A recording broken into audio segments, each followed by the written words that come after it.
নান্দনিক চলচ্চিত্র, মননশীল দর্শক, আলোকিত সমাজ এই স্লোগানকে সামনে রেখে শুরু হয়েছে ঢাকা আন্তর্জাতিক চলচ্চিত্র উৎসব ২০২৬। ১০ জানুয়ারি থেকে ১৮ জানুয়ারি পর্যন্ত ৯ দিনব্যাপী চলবে উৎসবের ২৪তম আসর। এবারের আয়োজনে প্রদর্শিত হবে বিশ্বের ৭০টিরও বেশি দেশ থেকে নির্বাচিত ২৪৫টি পূর্ণদৈর্ঘ্য ও স্বল্পদৈর্ঘ্য চলচ্চিত্র। উৎসবের উদ্বোধনী চলচ্চিত্র হিসেবে প্রদর্শিত হয়েছে চীনের cinema the journey to no end. বিশেষ আকর্ষণ হিসেবে চাইনিজ ফিল্ম উইকের মাধ্যমে উদযাপন করা হচ্ছে চীনা চলচ্চিত্রের ১২০ বছর পূর্তি।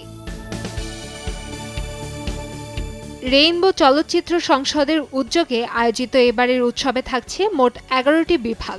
স্বাধীন আন্তর্জাতিক জুরি বোর্ডের মাধ্যমে নির্বাচন করা হবে সেরা চলচ্চিত্র।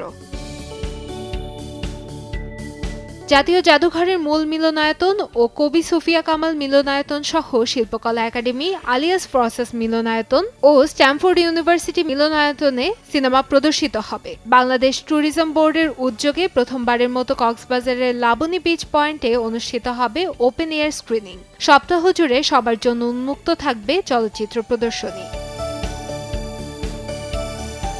২৪তম আসরের অংশ হিসেবে বাংলাদেশ মিলিটারি মিউজিয়াম সংলগ্ন আর্টপিক্স লিমিটেডের 3D আর্ট গ্যালারিতে শুরু হয়েছে শূন্য অভিরূপ শিরোনামে শিল্পকর্ম প্রদর্শনী। এবারের উৎসবে বাংলাদেশ প্যানোরামা বিভাগে জায়গা পেয়েছে ৯টি দেশীয় সিনেমা।